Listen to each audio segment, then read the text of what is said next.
despite comprising close to half of the world's population, the shocking reality is that men and boys issues are frequently overlooked, underreported, and underaddressed. They continue to face massive hurdles and injustices across a myriad of cultures and countries globally, often with devastating consequences. Greetings, everyone, and thanks for taking the time to join us today. Welcome, one and all, to the first of a two-day podcast on the elimination of violence against men and boys, hosted by Voice of Men 360. This year's theme is Breaking the Stigma, Reporting Violence Against Men and Boys. My name is Dipchand Ramcharitar. I'm the Outreach and Development Coordinator at Voice of Men 360. Voice of Men 360 is a non-profit organization based in London, Ontario, Canada, primarily focused on seeking the interests of men and boys. In addition, whenever possible, we also reach out to other demographics through collaborations with other like-minded organizations or by directly interacting with communities in need. We follow in the footsteps of International Men's Day, who has been working in over 90 countries for more than 20 years, also advocating for the welfare of men and boys. At this time, I'd like to go through our disclaimer.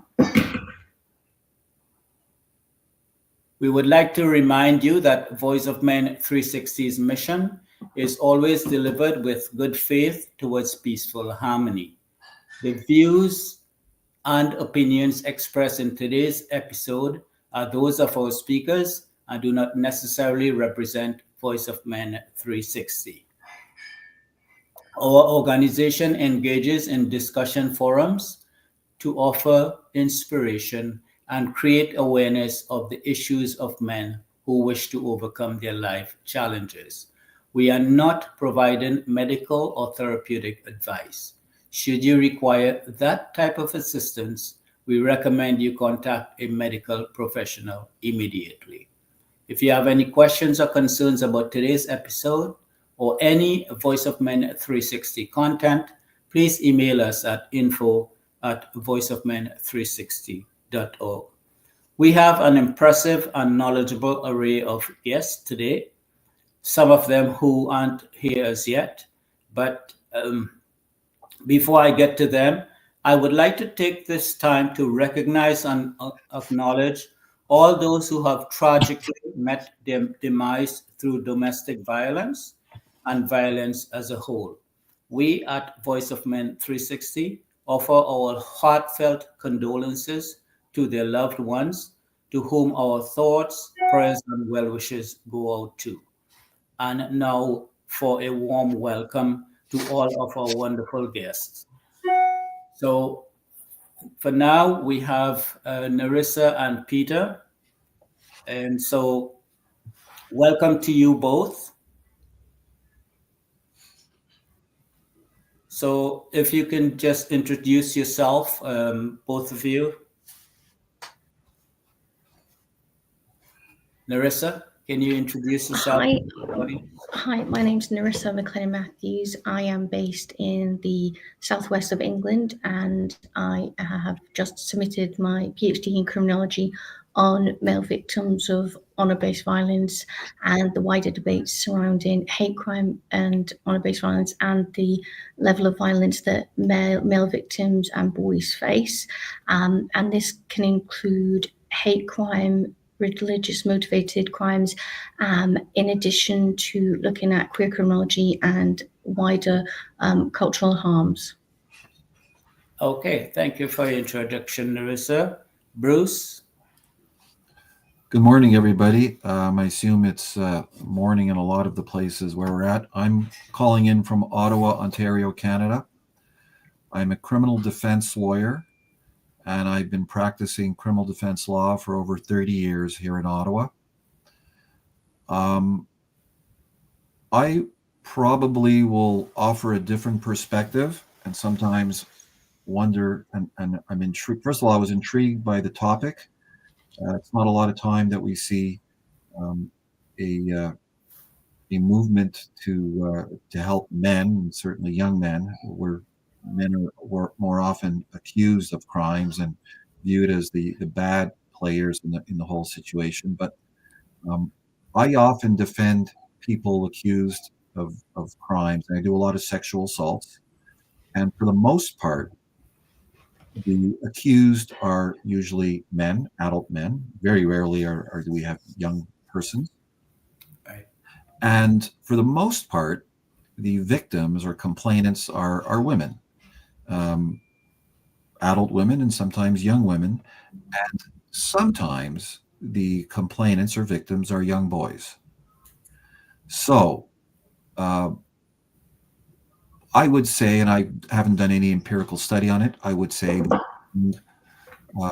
men are probably underrepresented, don't necessarily get as much attention from the authorities when a man complains of being sexually assaulted compared to a woman. I have my own views on that, independent of what the data presents. But I come at from a different perspective. I often cross-examine young boys who are complainants in sexual assault cases, and I'm actually in the middle of a trial where an adult scout leader has been accused of sexually assaulting two young boys, ages 10 and 12. So I come at this from a different perspective, which is often healthy, right? It's often healthy to debate different perspectives because we get to learn. I'm the last one to think I know it all. I'm always happy to hear different viewpoints, and I hope that my adversaries are also open to hearing different viewpoints, because that's the only way we learn. But Mr. Ramcharitar asked me to introduce myself. That's it. That's what I do, and that's what I can offer this panel, and I'm glad to be here and hope I can help offer my perspective. I hope everybody could appreciate it, and I'm open to listen to other perspectives. Thank you, Bruce. You're more than welcome. And let's dive right in. So first of all, can you share some global statistics on the prevalence of violence against men and boys? And that's for either one of you. And secondly, for both of you, can you provide statistics as they relate to your own country? Do you want to go first? I'll let you go ahead, Narissa. Okay, thank you. So I've looked at statistics and I split them into three categories for me, which was domestic abuse, sexual exploitation, and homicide. That doesn't mean that that's the only forms of violence that young men and young boys face. And when I use the term violence, I tend to use gender-based violence instead of violence because it can include physical violence, psychological, sexual, socioeconomical, and it just allows for a much wider concept and understanding of violence, that when some people hear the term violence, they might think, oh, it's only physical, and that's not the case. And that's what we need to try and take that stigma away from, so that people are understanding that there's more to violence than just the physical act. So when I looked at domestic abuse in the UK, our reporting system ends up doing what's called year reporting to the end. So also we haven't got last year's statistics because they come out in March. So when I looked at it, it said that 3% of men, now that equates to 712,000 men in the UK, were victims of domestic abuse last year. Now, again, that statistic is only a baseline statistic and a guidance statistic because, as we know, a significant proportion of victims don't report their abuse, or it depends how the abuse is recorded in that individual police county, and depending what databases they use, does that make it into the national statistics. So this is only a very vague statistic. And what that means is 1 in 4 men equate to being raped by their partner in a domestic abuse situation. And that means that they are saying that over a quarter of victims of domestic abuse are reporting saying that I'm being raped by my partner. And that's a very hard topic for some men to come forward and say, because they can also be stereotyped and persuaded not to report that kind of abuse because it's often a shunned topic. And looking at homicide is one of the leading statistics in the UK for victims of violence for men and boys. So I'm just going to break the statistics down. The year ending 2023, as I said, because we haven't got last year's statistics again, is that in the age range of 1 to 4 years, we had 6 victims. In the age range of 5 to 15, we had 14 victims. And the largest proportion of victims we have falls in the age range of 16 to 24 years. And that's also the largest area where we see knife crime or crimes that are relating to sharp or pointy objects, is what they call them. And that's because we see a lot of young men who have seen violence or been brought up around violence or have learned violence. That's how they communicate when they're presented with violence to themselves. And then we look at statistics from 25 to 54 years, and that came about 200 victims. So in the UK, we don't see a dip as men get older and boys transgress from childhood to adolescence to adulthood. We don't see a dip in the statistics. They're actually quite static across the board. But the one area in which we see a high level of crime is in those adolescent to adulthood years. And as you mentioned there is a stigma, especially around men, when it comes to reporting any sort of crime against them, especially domestic violence. And so the numbers may be skewed to a certain degree, either through men's nature or the stigma of society. We unfortunately don't get a fair view of what's going on out there. But from what you've shared so far and from figures globally, it's alarming to say the least. So Bruce, the same question applies to you, if you can give some statistics. I haven't really done any study on it, but my understanding is that 20% men comprise 20% of the statistics, and that would be consistent with my experience. My understanding, though, with respect to male complainants, is that back in the day there was more of a stigma to come forward, but I find that women are more reluctant to come forward now than men. Men are not really afraid of any repercussions now. Society is more open to listening and hearing about that crime.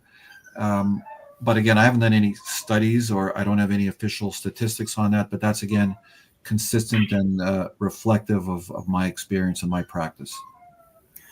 Well, yeah, from what you're saying there, the tide seems to be turning a bit, and it's good that more men are coming forward. But at the same time, from your remarks, it's unfortunate that more women aren't coming forward, because we need all members of society who are afflicted by violence to come forward and state their case, so it can be addressed on a small or large scale as is necessary. Well, I think, if I could just interrupt you, I think more women are coming forward than ever. I think more people are coming forward than ever with the Me Too movement. And I don't necessarily, a lot of people may disagree, and I don't necessarily think that's a good thing, because very often people use the forum of going to the police and a criminal trial forum, accusing someone of sexual assault, as a way of just another weapon, right? Of leverage. And I'm in the middle of a very nasty, horrible sexual assault. And it's very interesting because the complainant is a transgender boy to transgendering from male to girl. And I have no doubt in my mind that it didn't happen. And my client's ex-wife is very much behind it. So who's being victimized here, right? A young transgendered person is being used as a pawn. My client is going through a horrendous ordeal. Energy, time, and resources are being used to really, present a platform for an internal domestic dispute that belongs in family court, not in criminal court. So that open policy distracts and detracts from real victims who deserve to have a voice. Absolutely. That's a very good point, because the thing is, that's the other question too. For people who make false claims, what are the repercussions for them? And it seems so far that some of them get away with a slap on the wrist and nothing more.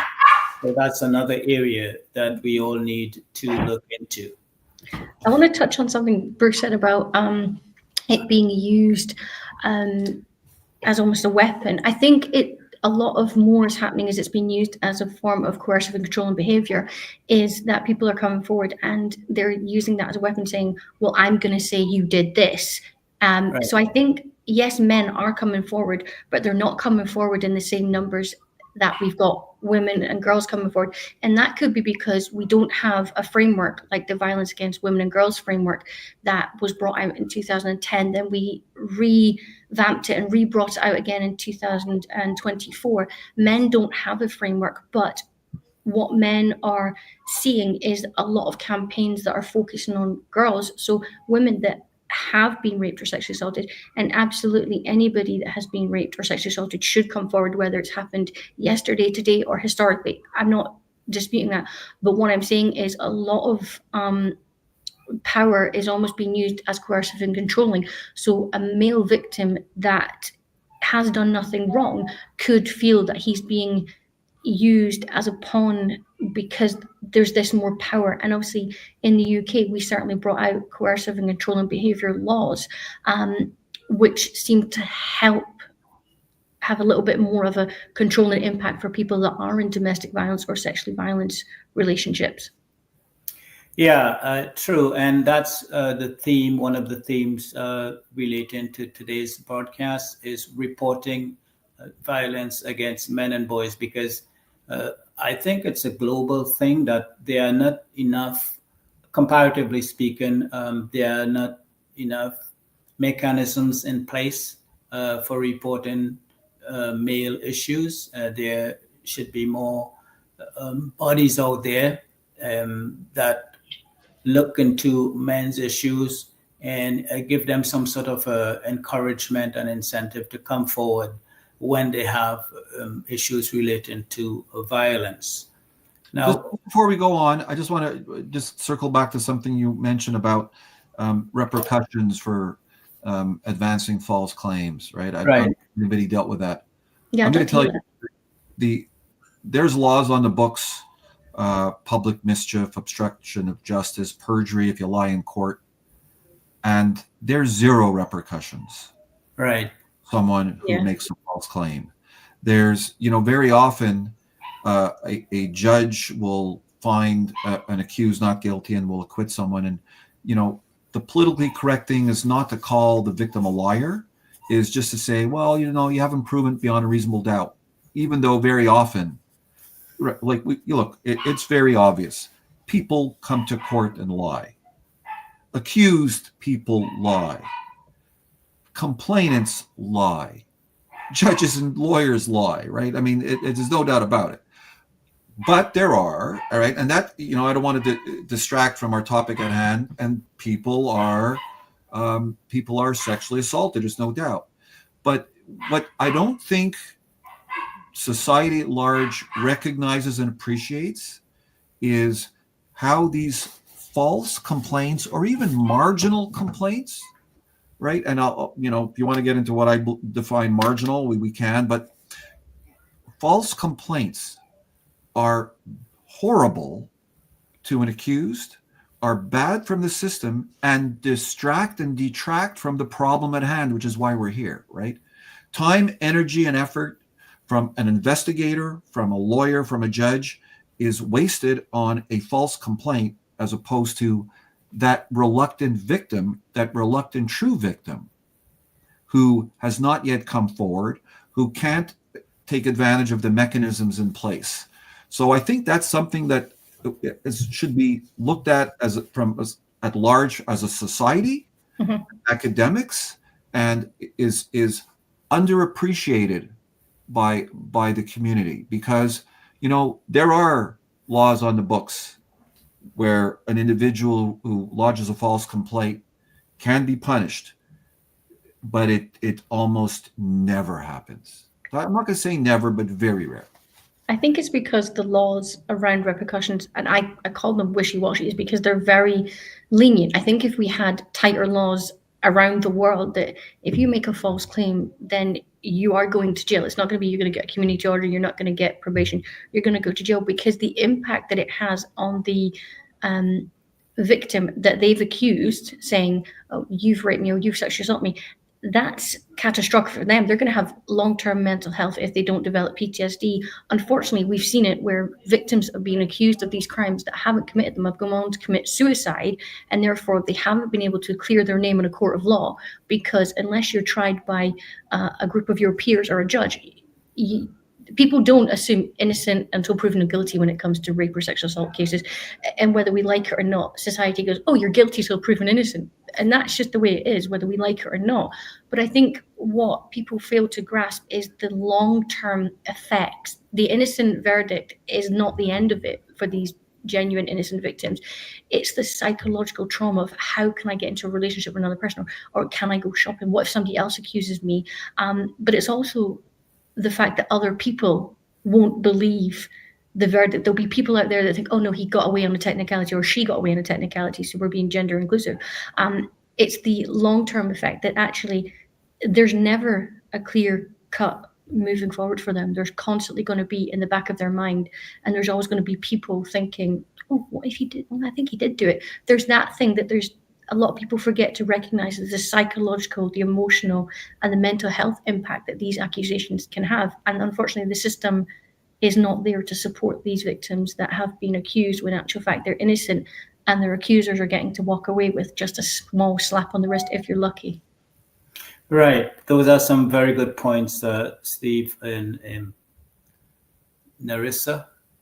So moving on to another question here. What are some common misconceptions about violence, including domestic violence against men and boys? So a few misconceptions that I've just pulled up from my research was that the world and society tells us that men can't be victims of abuse. They can't be, the media tells us that men are perpetrators of violence. They're not victims. They medialize them as perpetrators of sexual assault, domestic abuse, so-called honor-based violence abuse, honor killings, child offenses. So when media, it almost becomes trial by media, that's televised. So everybody believes what they see on TV. Oh, men can't be victims. They can only be perpetrators.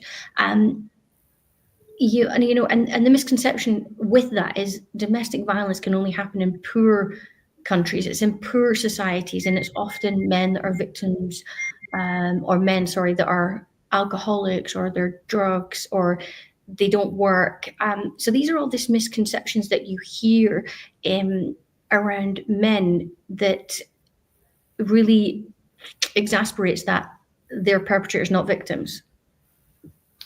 Right. I'll tell you how differently male victims are considered compared to female victims. A female victim or complainant could come in and will attract the attention, the focus of the investigator immediately for any type of crime. A male victim will only attract, and again, this is for the most part, based on my experience, it's got to be a crime of violence. So even something psychological, a psychological crime, but you'll very often hear police officers, and my clients have told me that I went to the officer and the police officer said, "You didn't get hurt, suck it up and be a big boy and go home."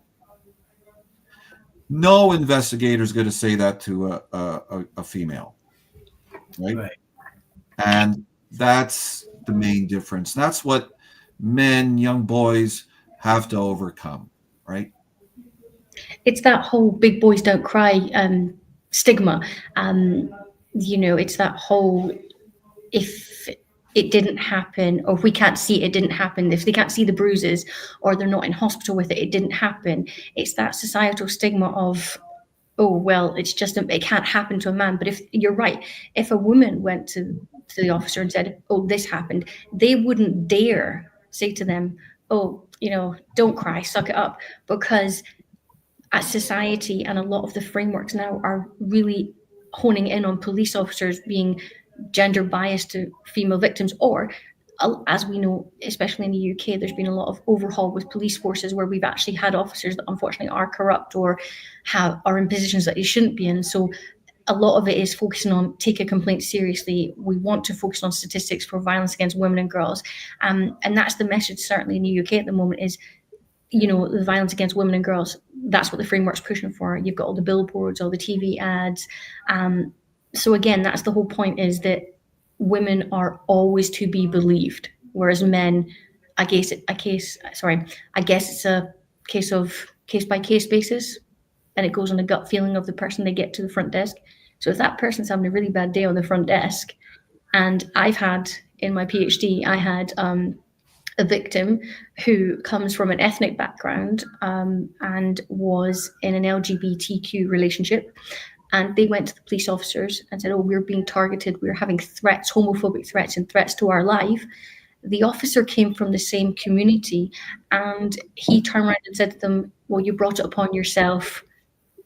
Just get on with it. And that was what they had told me, which was actually shocking to hear, considering that we'd had previous cases not long before that where victims of LGBTQ were actually seriously assaulted.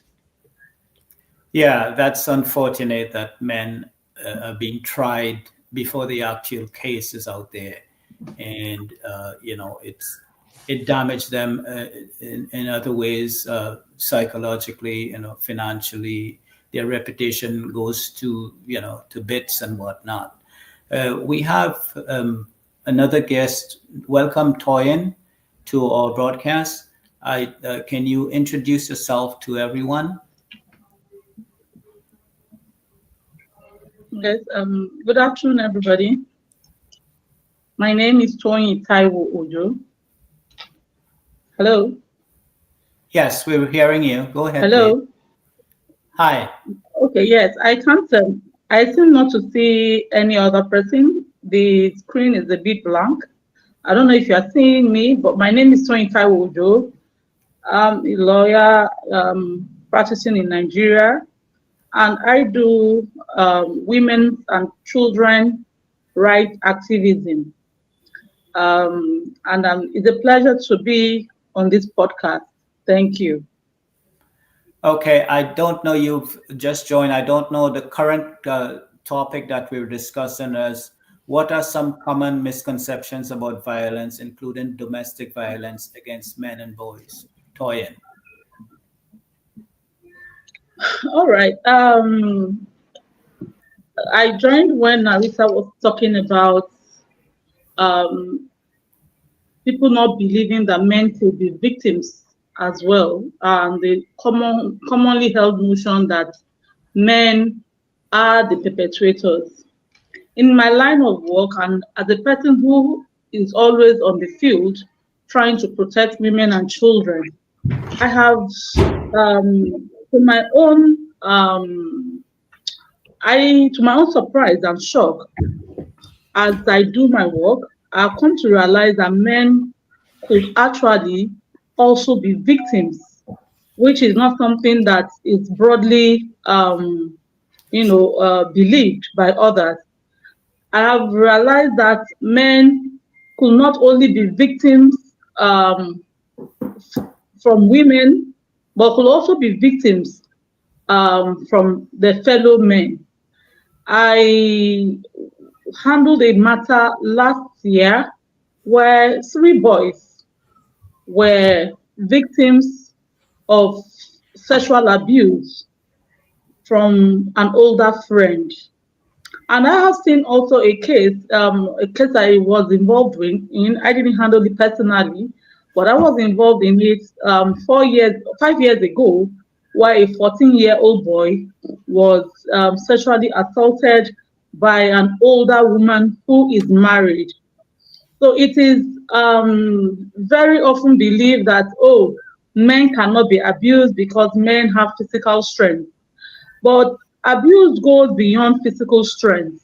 Abuse is a thing of control, is a thing of power, and it is not mainly people who are in authority can actually exercise the power of abuse against somebody, against a victim, and men could be that victim.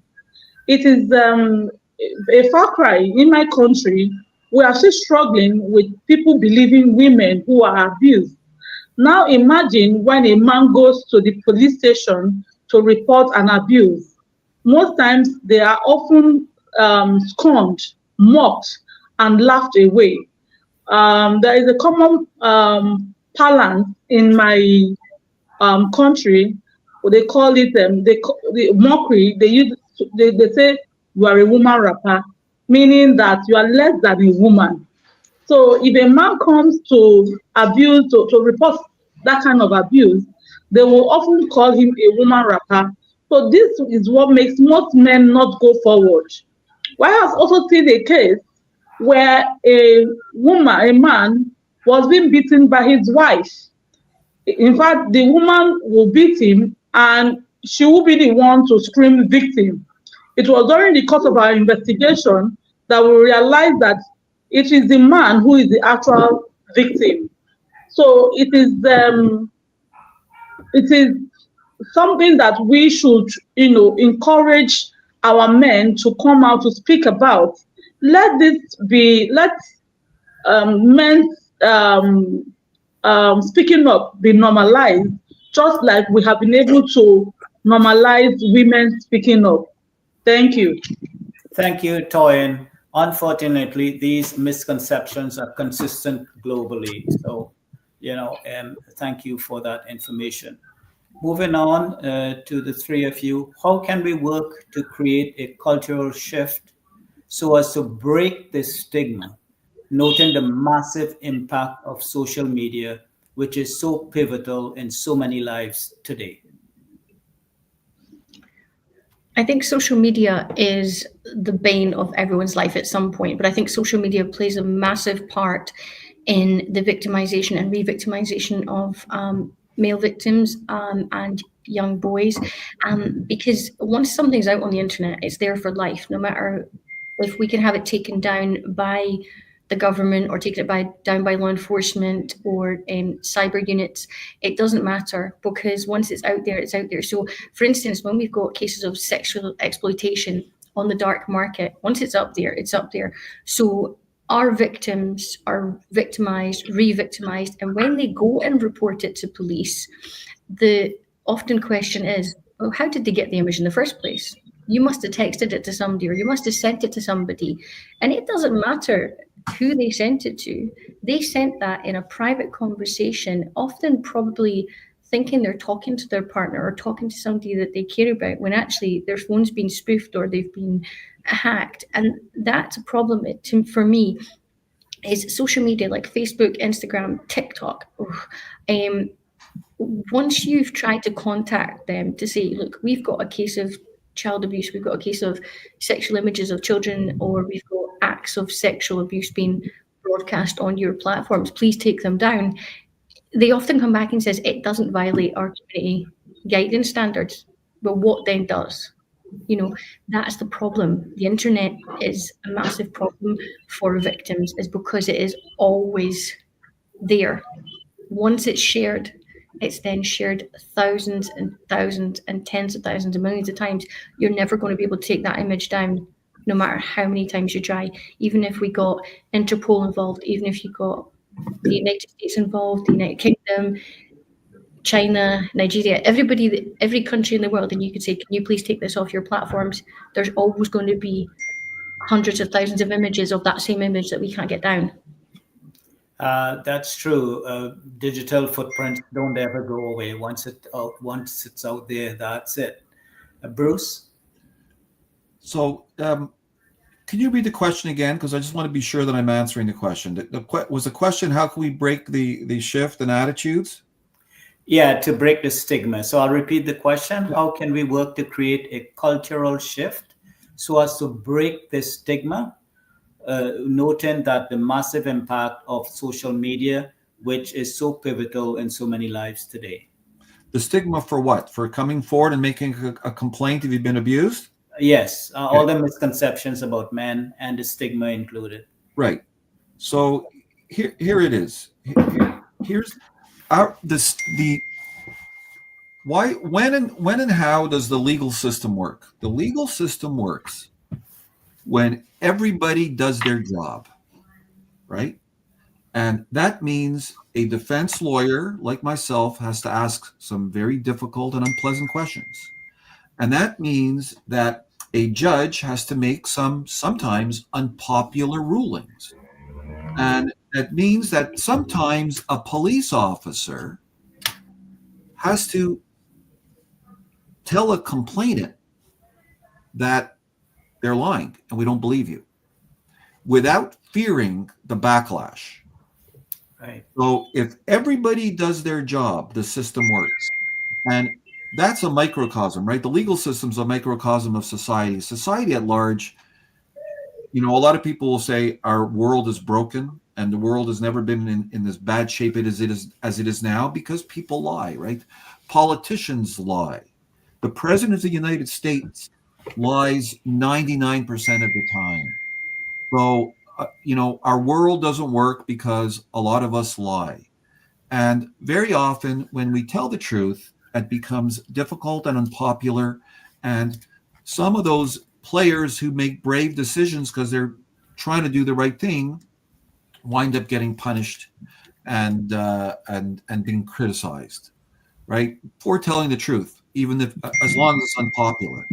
So how we break the stigma, if the truth is welcomed a little bit more freely, right? And if there's more of a open tolerance for everything, for different types of cultures, for different types of sexual orientations, for different viewpoints, right? That I started off this podcast by saying, I hope that we all have different viewpoints because that's how we all learn.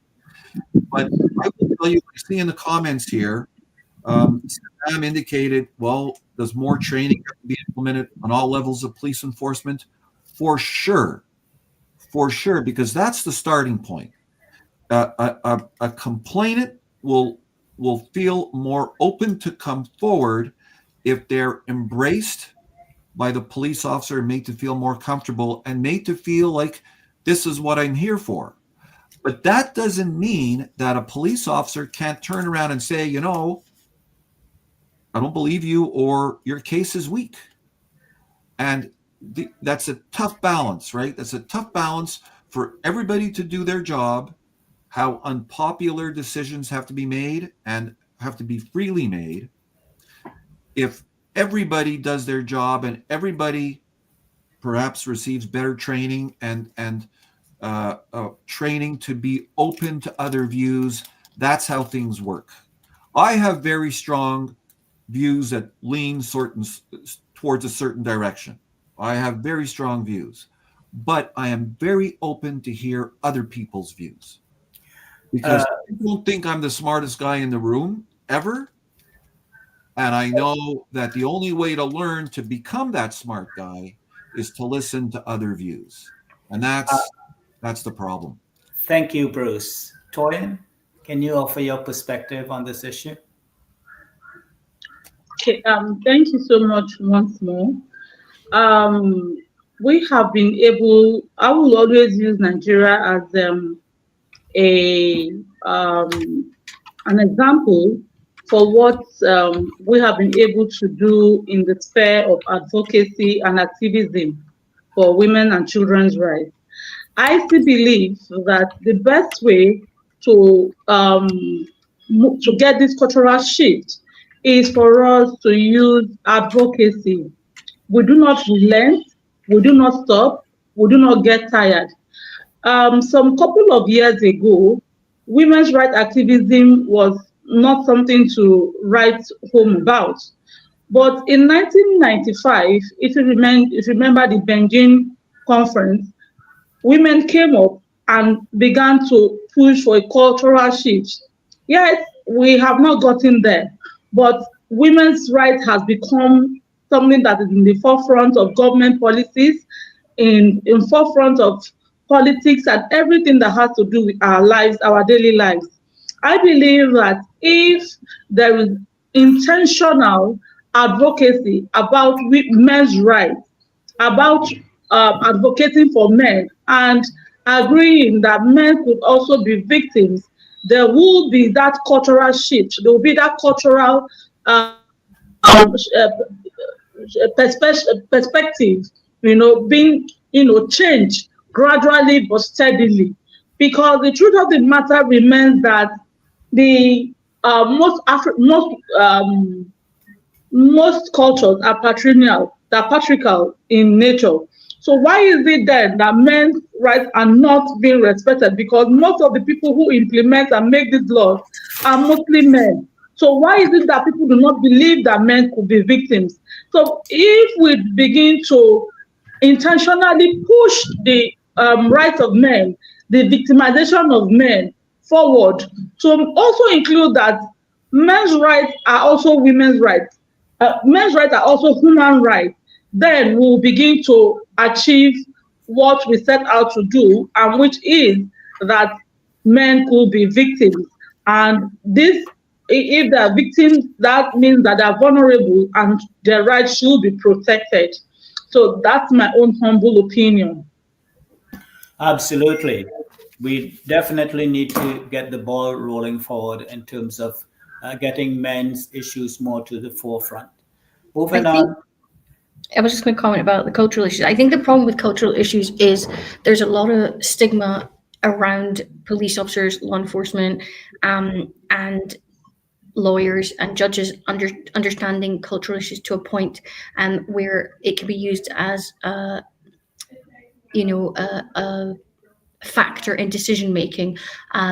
So a lot of crimes can then have a cultural element to it. And obviously my area of expertise is in honor-based violence, honor killing, forced marriage. And the thing that I found was that police officers are trained to a level in cultural expectational crimes, as well as problematic crimes that potentially cross over between two elements of honor-based violence, domestic violence. But the problem that you find is that you can teach law enforcement, and yes, people make mistakes. We're all human. An officer can make a mistake on the front line if it's something that they do not deal with every single day. But herein lies the problem. You can make a mistake once. That can be something that your superior can say to you, okay, this is how you've handled it. This is how you could have handled it. However, if you keep making that mistake, that is no longer a mistake. That is a conscious decision to not be recognizing cultural aspects or cultural influences in crime. And therefore, that becomes a disciplinary matter. I stand by what I say. It's about education, advocacy, and accountability. Those three need to be part of any program that you put in place for men and boys. Is you have to be able to educate the people on what's happening. You have to be able to have advocates willing to advocate for them, but also you have to have the accountability factor. If people are being trained and they're failing and repeatedly failing, that becomes a disciplinary matter and a questionable, are you in the right role? Are you doing the right job? Because you are consciously making that decision to make these mistakes, and it will cost lives. And that's the problem when it comes to culture. Culture is made up of different religions and different cultures around the world. And with an honor-based culture, they are highly patriarchal. You've got public patriarchal, you've got private patriarchal, but they're also deeply embedded in masculinity. And even with the masculinity, you've got the hierarchy of masculinity, whereas gay men are seen as subordinate. So they're almost seen in the same brush as women. They're being dominated by the superiority. So this is something that I think when we look at cultural aspects and cultural issues within law enforcement, is we need to understand that they only get trained for so many weeks before they're put out on patrol. They cannot learn every single thing they need to be learning, but that doesn't mean that they have the right to keep getting it wrong. Right. That's a very important point. Culture does play a tremendous role in this particular situation. We have to move on. This is a related question to the current discussion. Generally, violence against men and boys is not only trivialized but underreported. How can we improve reporting mechanisms?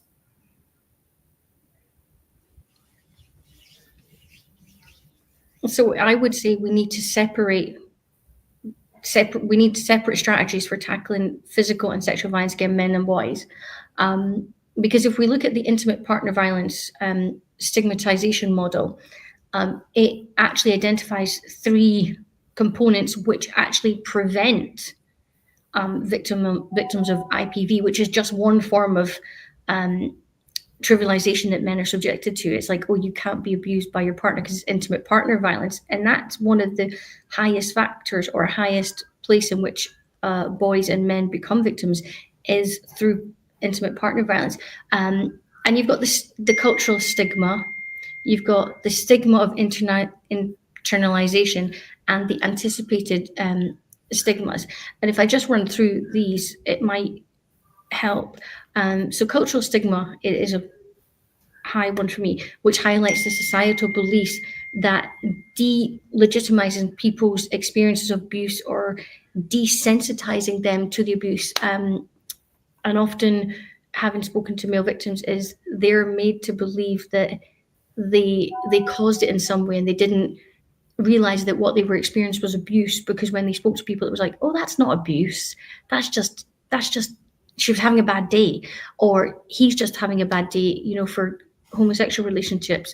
And I think that's the problem, is that we try to desensitize and delegitimize when it comes to male victims. There isn't the same level of quality there is when it's a female victim, because we would never try to desensitize or downplay their experiences. And that then brings us on to, the stigma of internalization, which looks at people come from different viewpoints, and they believe the negative stereotypes about whose experience of IPV is more prevalent, male victims or female victims. And it's that stigmatization of, are you really sure that's what happened? Are you sure you're not just thinking that? But again, we wouldn't do that to women. And that's the problem. When you put these 3 into play, it's the looking at the behaviors and looking at what men go through, is that actually there isn't much there for them. The mechanisms aren't there for them. We've got a whole horde of mechanisms for women, but we don't have mechanisms for men because we desensitize and we delegitimize them and the forms of abuse that they're subjected to. Right. Thank you, Narissa. Bruce, how can we improve reporting mechanisms? Yeah, I'll Narissa and I are probably agreeing much more than I thought we would. Look, this is going to take generations. I grew up in the 70s, and when I heard about rape, when I heard about sexual assault was called rape. There was no such thing as sexual assault, or at least it wasn't referred to as sexual assault. And when I heard about rape, it was always a woman who was raped. And I grew up and I developed into my teens and into my 20s and 30s, and I became a lawyer. And then I realized, well, not only women get raped, men get raped and assaulted. And, I realized that. And when I was a young kid, when I was in summer camp, a counselor, and I didn't realize it until I was about 20, but when I was 12, 13, a counselor sexually assaulted the kids in my group. And I was offered for a full body massage. And I said, no, I didn't want it. But some of the other kids took it. And I realized later, I said, you know what? I guess that was sexual assault. But in no universe right now would I ever think that was so bad. So I guess the answer to the question is, you got to start at the beginning, right? There's got to be an appreciation and a training in elementary school that rape is not just women being raped. Sexual assault includes women, men, young women, young boys, and of all types, right? It just doesn't go to full penetration. It's touching, inappropriate touching and comments, that sort of thing. So, the short answer, maybe the long answer, is this is going to take generations, going to take years, because you're not going to change a guy like me. I'm really open-minded, right? You might change me, but it's going to take a while because I grew up in a different system. But there's other people that are much more narrow-minded that you're never going to change. So it's going to have to start from the beginning: education, training, and a different perspective as we evolve and grow as a society or societies. Yeah, thank you, Bruce. You're right. It's going to take a lot of work, a lot of probably years, but we got to start somewhere, and we got to dive in and start to take in action. Toyin, how can we improve reporting mechanisms? Yes, I want to agree with Bruce that we have to start from the elementary school. We have to normalize talking about violence against men. We also have to begin to train law enforcement officers who are mostly the first line responders when there are victims, when there are violence against people or men. We need to train them to identify when a man is abused and when he doesn't want to speak up. We also need to train people to respect men's confidentiality when victims report.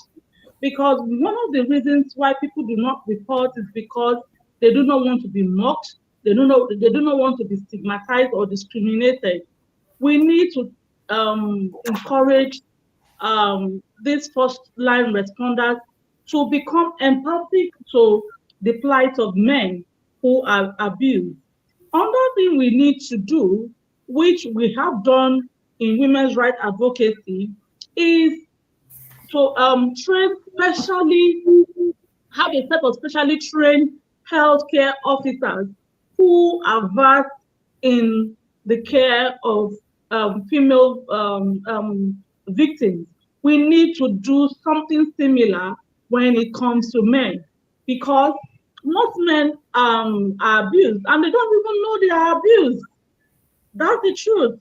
Some men believe that, you talk to a young teenage boy and he feels that he's getting free sex from an older person, not knowing that the older person is actually abusing him.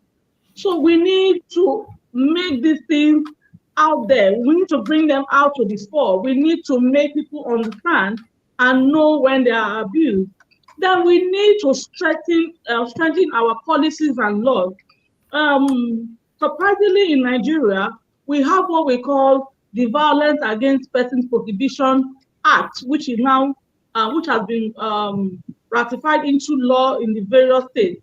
And this is the first of a kind in the history of the country where sexual abuse is not specifically restricted to just women, but the gender-neutral word "person" was used, so which includes both men and women. This kind of laws, we should encourage it globally, because that is the only way men can have a sense, male victims can have a sense of belonging. Before the Violence Against Persons Prohibition Act, rape was restricted only to women, but we knew that men were being raped, but there were not enabling laws to cover up for this violence. But with the Violence Against Persons Prohibition Act, men are now covered and can be criminalized. Rape against men has been criminalized. So these are the things we should encourage globally. Laws should be strengthened, policies should be strengthened, then healthcare officials, first-line responders should be trained to be empathic to male victims and to recognize the signs of abuse in men.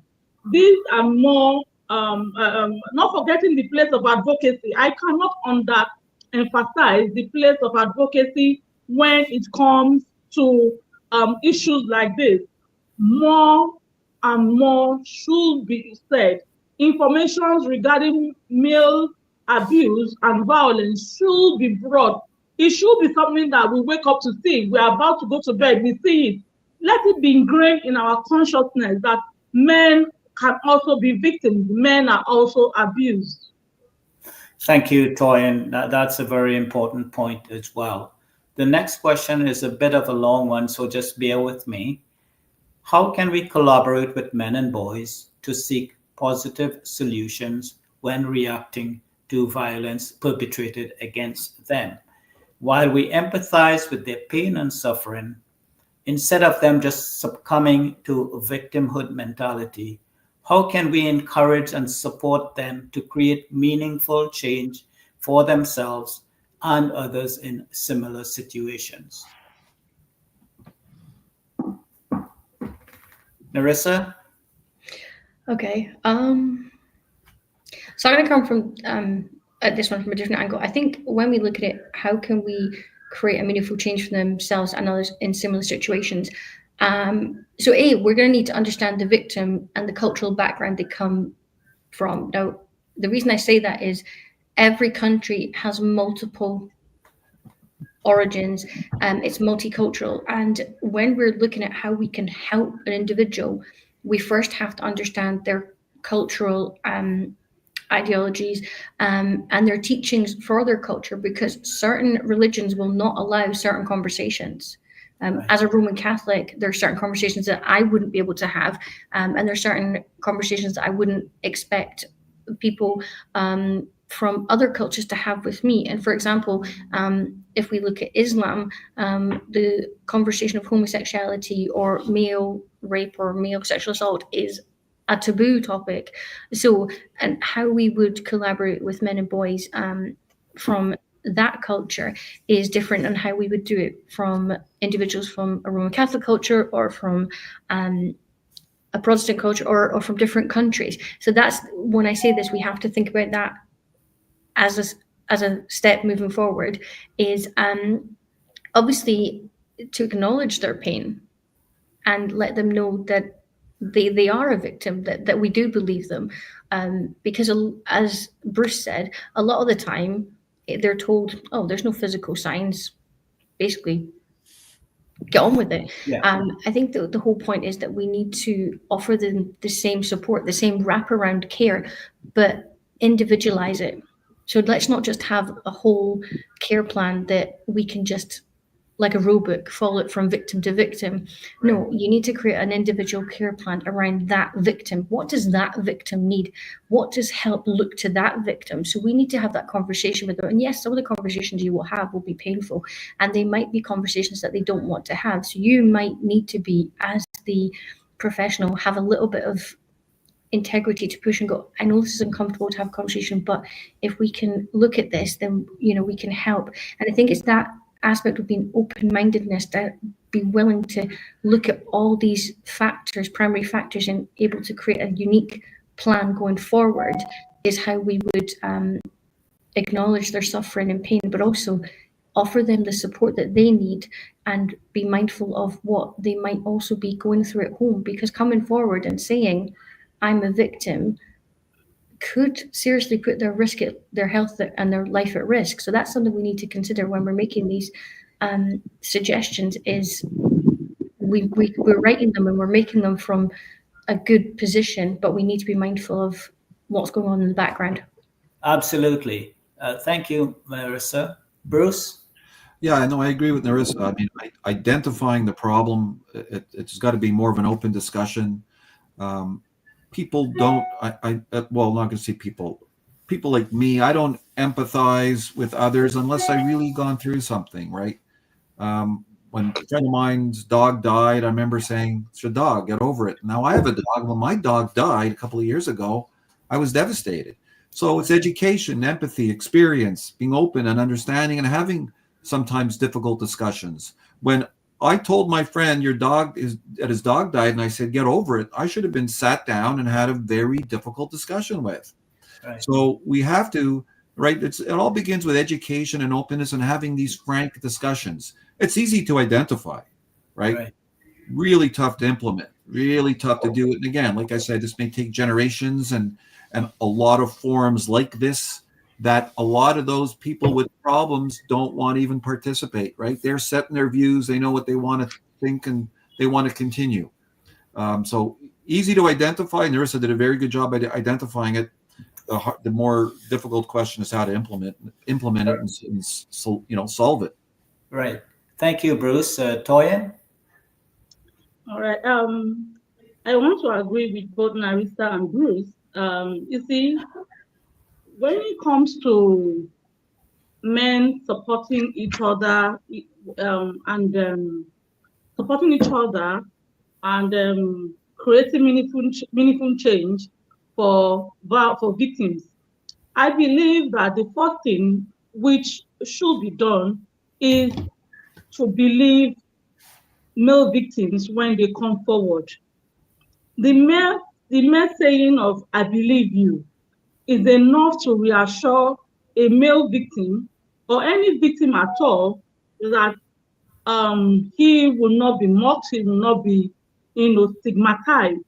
And I also believe that men, creating safe and friendly centers for victims could also help, to create these meaningful changes.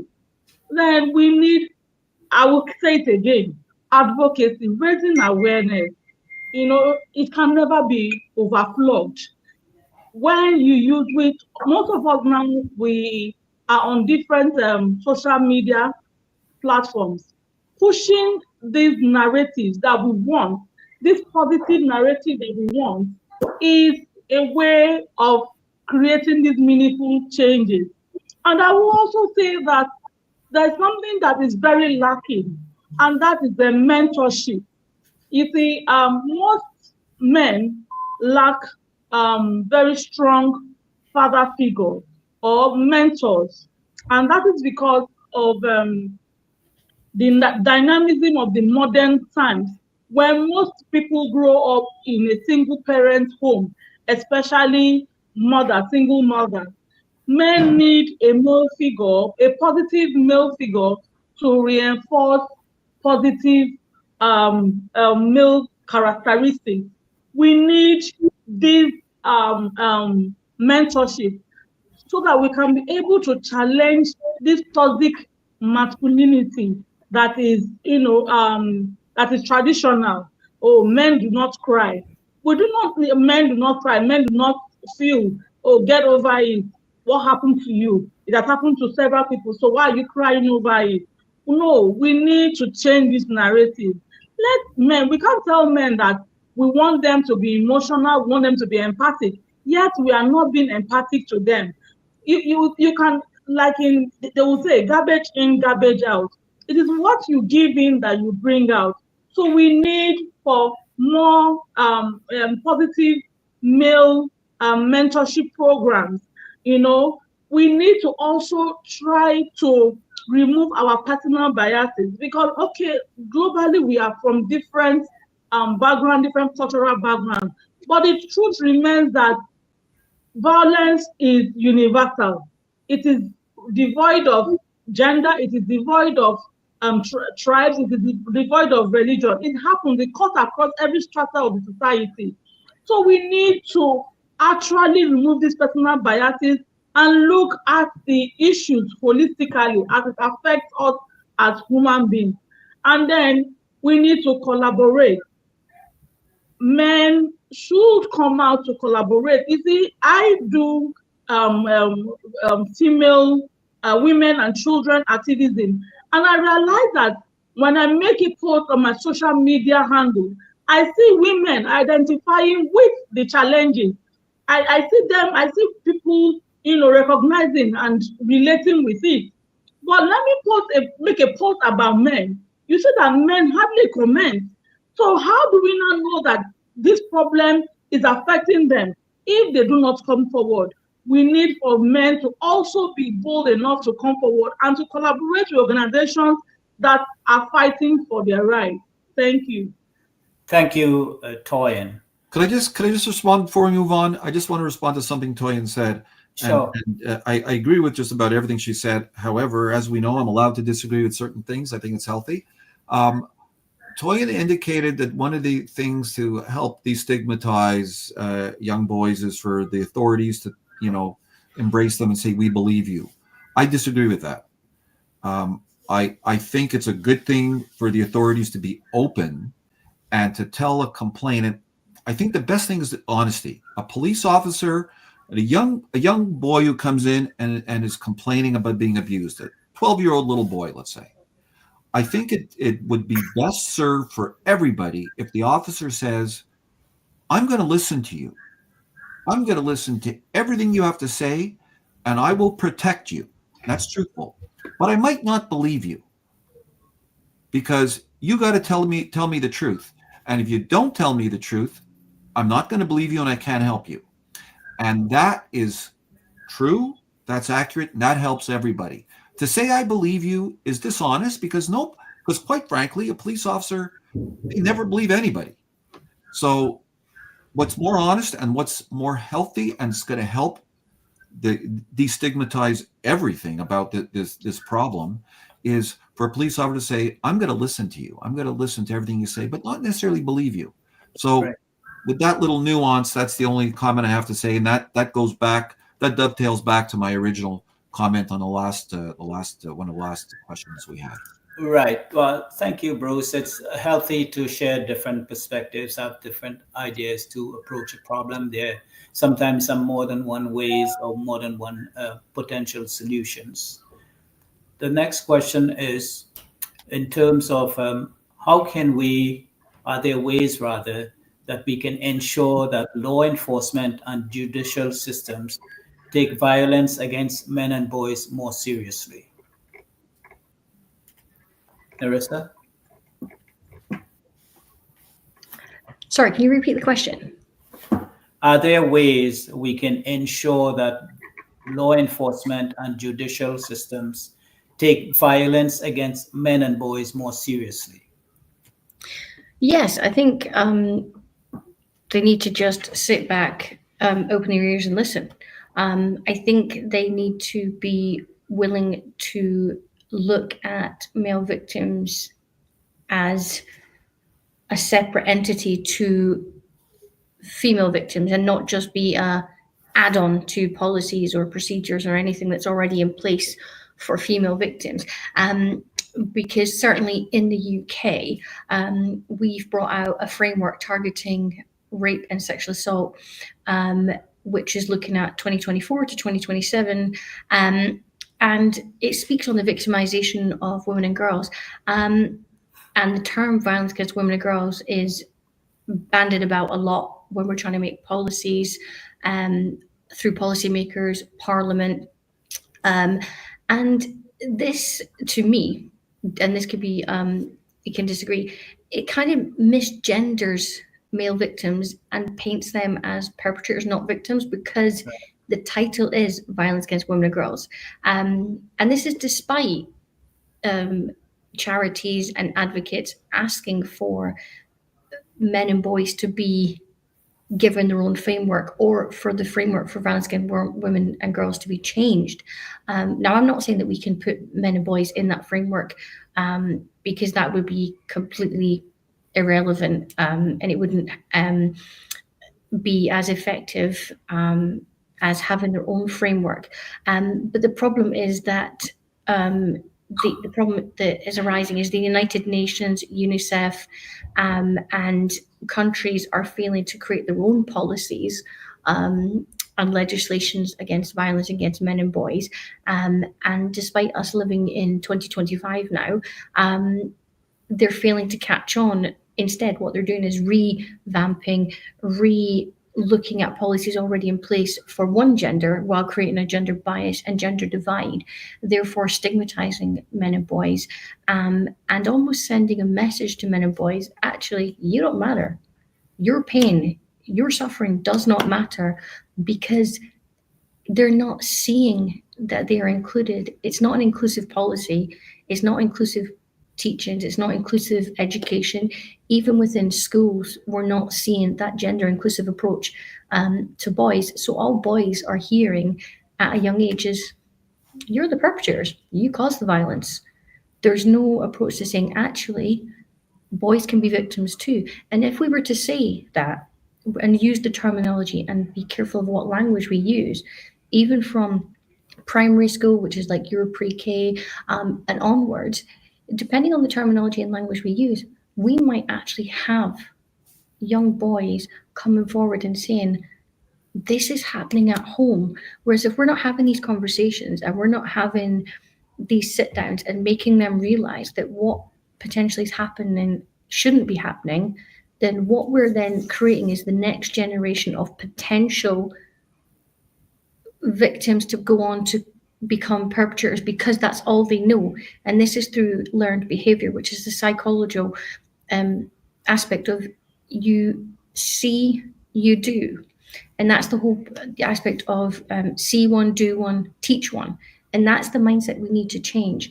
And if we can use that see one, do one, teach one into policymakers, is actually they might realize that actually we're creating a generation on generation on generation of men that believe that their suffering doesn't count, that what they go through doesn't matter. So why should they speak up? Thank you, Narissa. Bruce? Yeah, Narissa, a course to help train new recruits or junior police officers about the distinction between male victims compared to female victims, that might help. But really, would a course help a 30-year veteran? Probably not. I think you got to tell the 30-year veteran, look, there's laws on the books, there's sexual assault.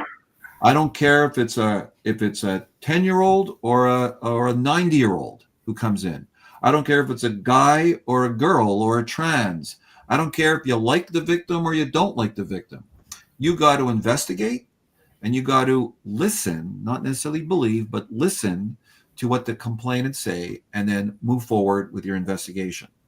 Very different for the 30-year veteran or a guy like me doing this 30 years who is set in his ways and grew up in the 70s, grew up in a very different time, grew up with very different education system, very different set of values that was conveyed and listened to at the time.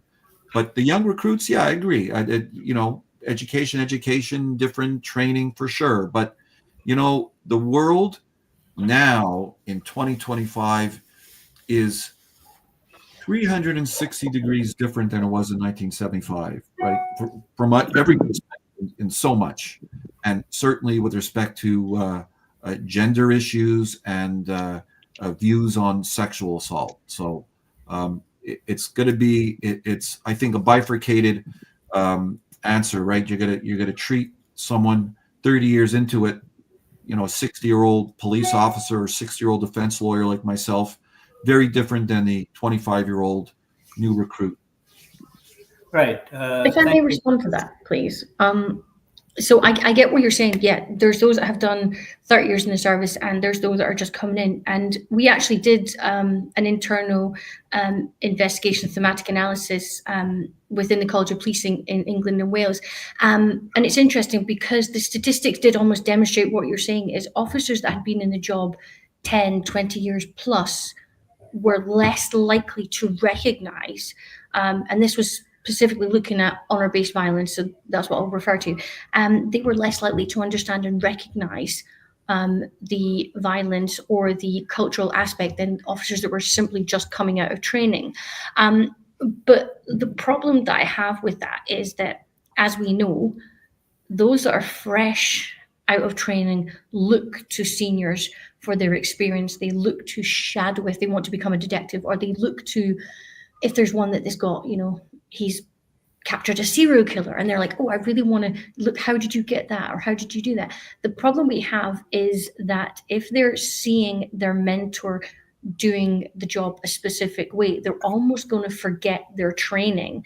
And therefore, I feel that although officers that have been in the job 30 years may not be as on patrol or on the ground as much, they might be more office-based because their cases are much more of a serious nature.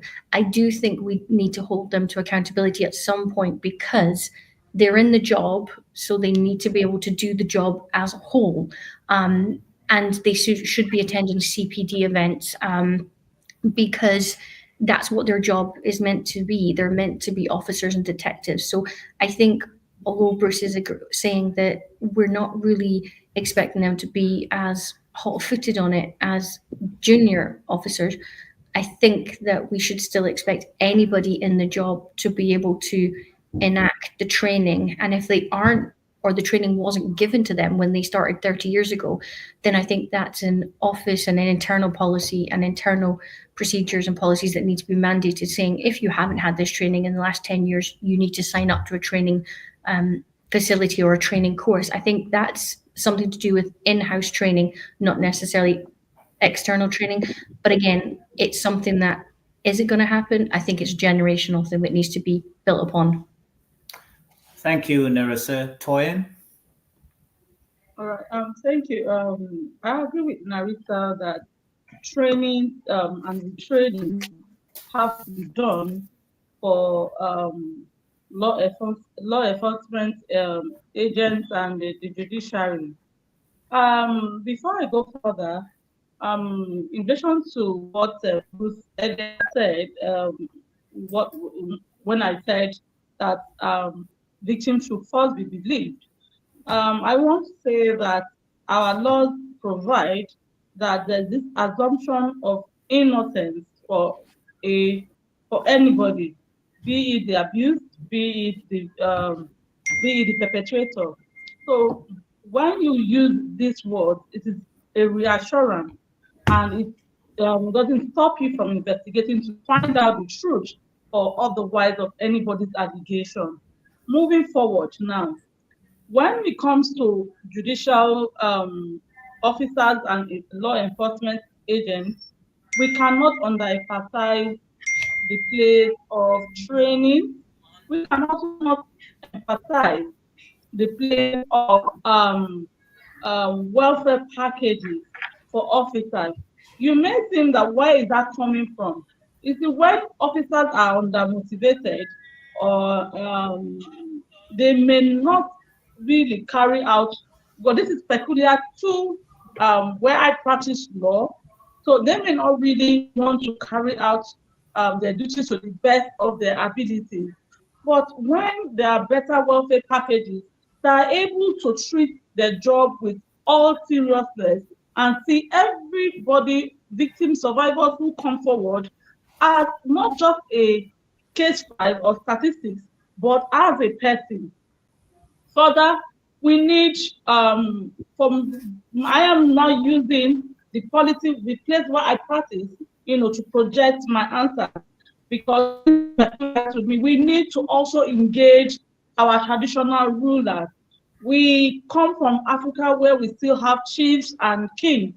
You see, one of the ways we have been able to make inroads to protection of women and children's rights in Nigeria is involving these people at the grassroots. Because before the government, the presence of government is felt at the grassroots, it is the kings and the chiefs who are there that knows these crimes. So when we are able to engage,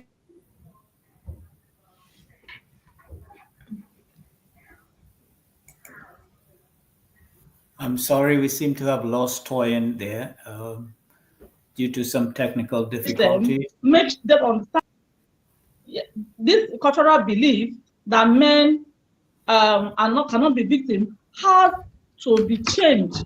We need to engage them, make these local people, the people at the grassroots, to understand what even abuse is.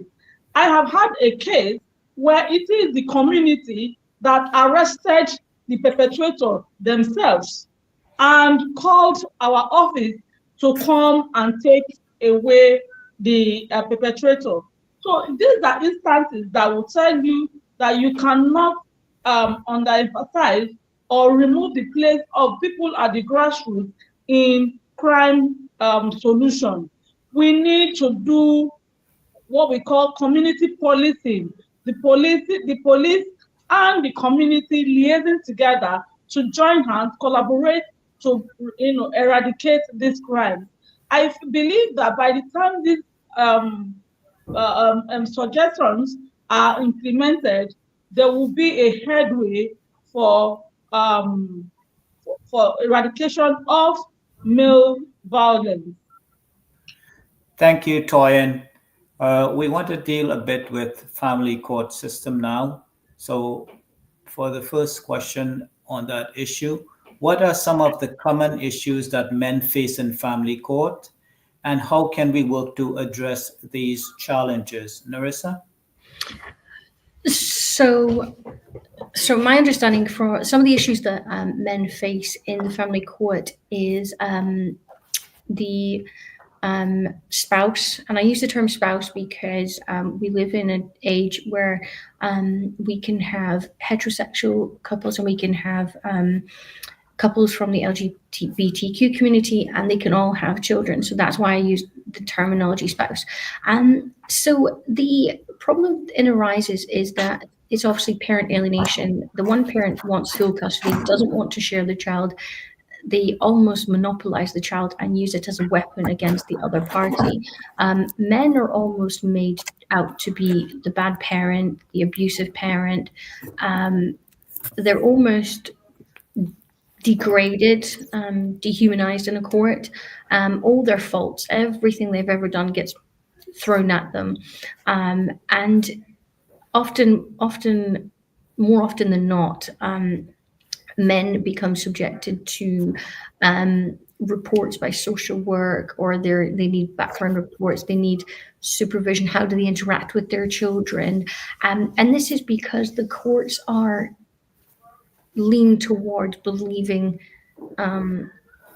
female spouses when it comes to custodial matters, which shouldn't be the case, because as we've seen recently in the UK, and certainly in the last 6 months, there's been 4 women convicted of murder or homicide or manslaughter of their child or their stepchild. But one of the cases that we recently had in the UK was of Sarah Sharif, where the child was subjected to plan before it was born. And we see the stepmother involved in the murder as well. And the reason I say that is because 9 times out of 10, the courts will automatically believe whatever the woman says and alienate the man and make the man out to be the bad person and subject him to the background, where in actual fact, that's not necessarily the case. It's the weapon, and the child has been weaponized by the other party. Thank you, Narissa. Bruce? Yeah, I haven't practiced family law since my first year out, so I don't really know. I'm not the guy to speak to about that type of question. I know that things have come around a bit. It's dealing with custody and children's access. It's always best interest of the child, and I think that the courts have become a little bit more gender neutral and don't necessarily favor mother's rights over father's rights. I think there's a recognition that the importance of the male role model in a child's life is just as important as a female influence in a child's life. So I think things have come around. I think there's still problems widespread in the family court system. I think more of an issue is probably about access to justice as opposed to any kind of gender issue. People are going to family court unrepresented. The process is complicated. It's tough to get into court. There's delays. That, I think, is probably more of a prevalent problem than any kind of issues that men face in family court. So from what I know, family court's a bit of a mess because the priority and whatever little resources go towards the criminal courts. That's where I practice in. And I know I'm some very good friends who are family law lawyers, and they say that I think about 40% of cases involve unrepresented litigants, which ties up the court system, makes it more complicated, makes it more of a difficult process. So in addition to any kind of challenges that men and fathers have in the court system, there's a whole bunch of other family court system, a whole bunch of other issues that I'm probably not at it.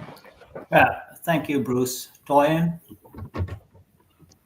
Yes, Bruce and Narissa have said most of the things that men actually face when it comes to family law court. I practice family law, so I know that challenges that men face are mostly custody, issues of custody, the assumption that men cannot be good fathers, good parents, or that women are better parents. I have seen cases where it is even the man who is a better parent. And even though I may have been the attorney representing a woman, and from my perspective as the child safety advocate, I see that it is the man that would have been a better parent, because I have a duty to the court, I have a duty to justice, and I have a duty to that child or the children who I see the vulnerable in any family court matter. I have always taken that stand, and I have, in open court, have advocated for the better parent, even though it's the man, to take the child. Because everything we do in the family court is for the paramount interest, the best interest of the child. So moving forward, I think that one of the things that fathers or men face in family court is the bias that women are better parents, or the bias that men are the violent ones. Sometimes it is even the mothers who are the ones abusing the children. And it will take a discerning mind, an unbiased mind, to look at cases critically and find out the truth. So that is basically the issues in the family court when it concerns men. Thank you, Toyin. We seem to be running a bit short on time, so we'll try to speed it up a bit. The next question is, how can we provide support to men who are struggling with the emotional and psychological impacts of family court decisions? We start with Narissa. So family law and family court isn't really my area of expertise, so I'm just given what I, as a human, would do. I think the psychological impact is the fear of losing custody of your child. And the problem is, one of the highest, second to murder in the UK, is male suicide. And one of the reasons that male suicide happens in the UK is because fathers lose custody of their children, or they're taken custody their custody is put through supervised contact centres based on lies and biased prejudice. So for me, I think we need to address this as a two-pronged approach. Emotional and psychological stress and the impact that it can have, and the lasting effects, because it's okay to fix the primary problem, but it's also the post-court case, post-proceedings that they're going to have, is the fact that we don't acknowledge male suffering. We don't acknowledge that a father fears losing his kids just as much as a mother does. And unfortunately, in the world that we live in, a lot of power is given to women as mothers. And although fathers are automatically given parental rights if they're married to a mother or they're on the birth certificate, there is still that innate fear by men that they're going to lose their children if they don't follow these rules, if they don't adhere to what the judge says, if they don't adhere to what Kafka's social work or the mother says. And I think the fantastic thing that a lot of countries did was go into The Hague, which means that a mother does not have autonomy when it comes to children. So she can't just move countries. She can't just, in the United States, move states without seeking approval, especially when the father's involved.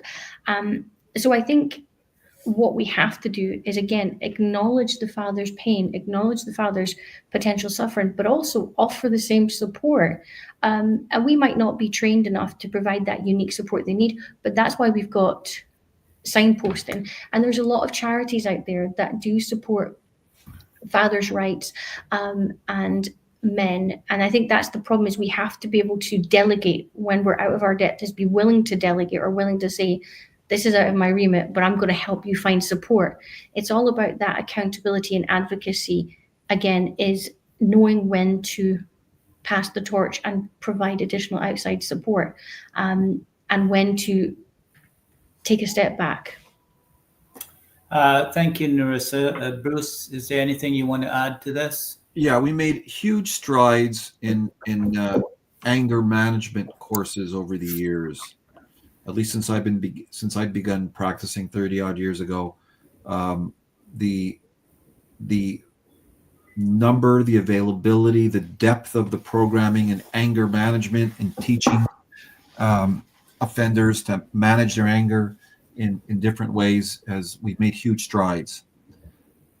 Not so much in supporting individuals, and particularly men, after the family court process. Many years ago, there was a case out of, I believe it was Ottawa, in which a man lost custody of his 3 children. He then threatened to kill his wife and the 3 children. He was cautioned by the police, was never charged, and then he went out and he murdered the 3 children and his wife. And that sent shockwaves through the community, but it really only dealt with bail issues, right? Not really, he should have been charged initially with the threats, never been released on bail, or at least should have been supervised. It didn't really address the issue of what assistance should have been given to him, which is the focus of this question, after he lost in family court. He was left to his own devices. And he was, not a high-functioning individual, not very intelligent, not extremely pro-social, and he didn't have the mechanism to handle that. High-functioning individuals who are intelligent and have good jobs and are pro-social can't necessarily handle family court, right? Losing a child and the breakdown of a marriage are devastating milestones in one's life. So, to answer the question, there's got to be programs similar to the anger management programs that were accelerated in the 90s and the 2000s to assist individuals, not only men, to assist all individuals, right, who come out on the wrong end of a family court proceeding.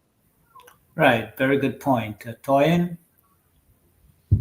are you there? Okay. Yes, I am. Yes, I want to agree with Narissa and Bruce that just like any other support, looking for support system for any other victim, the same thing should be available, psychological support, and then making men talk about these feelings, validating their feelings that these things are real. The way you feel about your children be taken from you, they are valid and should not be discountenanced. Then looking for psychological support for them. Also, looking for legal assistance for them, because most men are not easily able to access pro bono services when it comes to these issues. Now, if countries can make access to legal, free legal services for men, it would, for men who want to challenge maybe the judgment of the court, it will make it easier for them, to conserve their scarce resources and actually, pursue justice for themselves. I think with all this, we can get the needed support for men. Thank you, Toyin. We are fast running out of time, so I'll try to move on, excuse me, as quickly as I can. What legislative changes from policymakers and governments would you consider paramount in eliminating or at least initially reducing violence against men and boys? Narissa? First of all, I think we need to get a policy in place to be able to change a policy, or at least have legislatives in place that we can change them. We can't change what's not there in the first place. But what I would like to see is a framework like the framework that was discussed, or at least put for discussion back in 2015, where it was presented to the United Nations.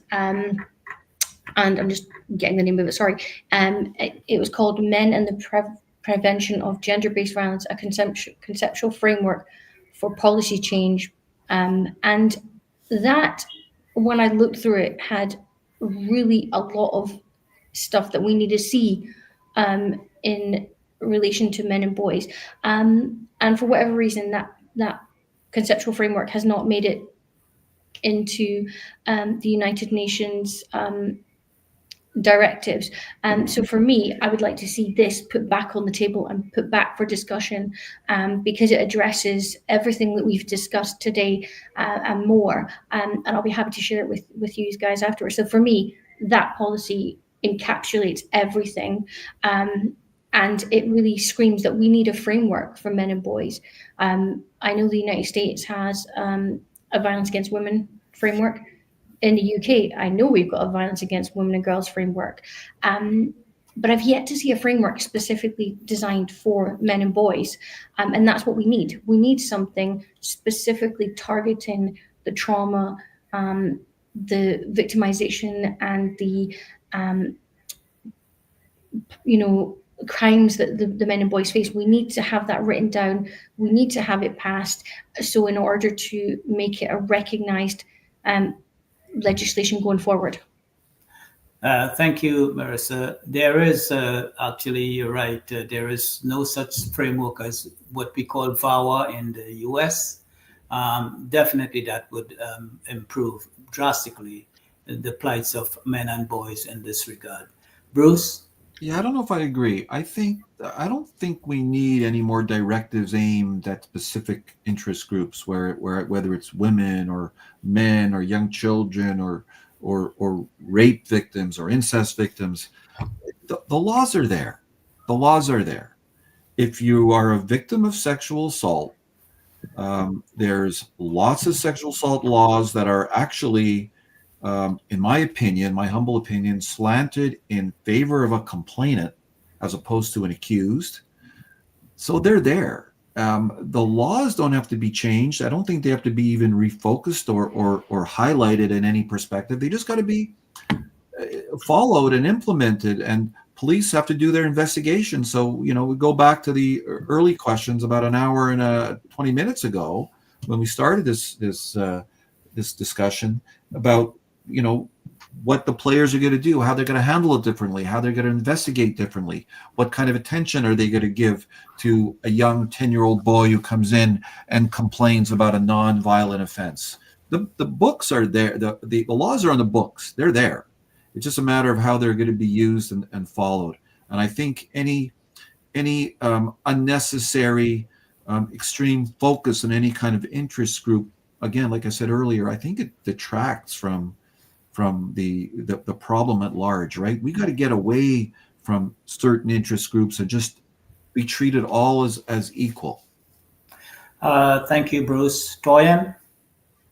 Yes, I want to agree with Bruce when he said that there are laws. The laws are already there, and I keep on insisting, even in my country, that we have beautiful laws. The problem we have is implementation, the political will to implement these laws. Like I earlier said, we have the Violence Against Person Prohibition Act, which is a gender neutral law, not specifically targeting the women or the men, which is just human beings and human rights, which is universal, whatever gender you claim. The right of any human being is innate and is universal. So what I believe is there's no need creating new laws if there are already existing laws, to treat these issues, except where there's a deficiency in or a lacuna, in these laws. That's when you would think of, provision of new laws to treat and address the issue. But the laws we have, especially in Nigeria, is enough to cover up for male victims, and they should be implemented. Government should be lobbied to implement these laws, and they should, like I said earlier on, access to justice should be one of these rights that male victims can access. And with that, we will have what we need actually is the protection of vulnerables, whether men or women. And if this is ensured, we have a better world. Thank you, Toyin. Let's move on here. The next question is, what role can international organizations such as the United Nations play in supporting efforts to eliminate violence against men and boys? Narissa? I stand by my previous statement that we do need to have a conceptual framework for men and boys. We've got too many for girls and women, and therefore, and I agree with Bruce, we don't need to bring laws into new laws. There is laws, every country has laws. But the problem we have is that when you have frameworks that are constantly being taught to you through CPD events or through training courses, the problem is that you become ingrained in those frameworks that you forget about the other victims. And this is one of the reasons we're here.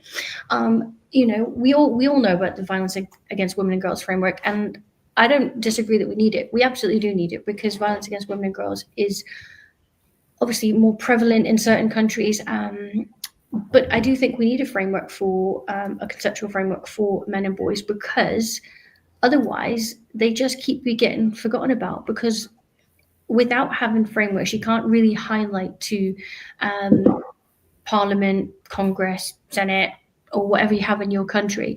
You can't bring to the table something that isn't there. And if you've got a framework or you've got documentation, you can bring it and say, this is what we're combating, this is why we're fighting it.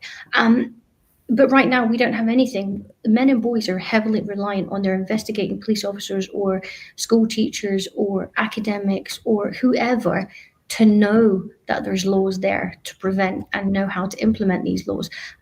For example, if you have a case of domestic violence and honor-based violence, if you've got two, they're intrinsically linked. You're heavily reliant on an officer or a detective or whoever to know how to handle this and may handle a male victim, where is not necessarily the case. So I stand by my point that we need to bring in a gender-based violence conceptual framework. Now, that doesn't necessarily mean that it has to be solely on men and boys. Do I think we need one? Yes, but if we're going to make it inclusive, then let's make a gender-based violence one. Let's not have just women and girls ones in different countries. True. Thanks, Marissa. Toyin? Yes, I'm here. Yes. Okay. Please.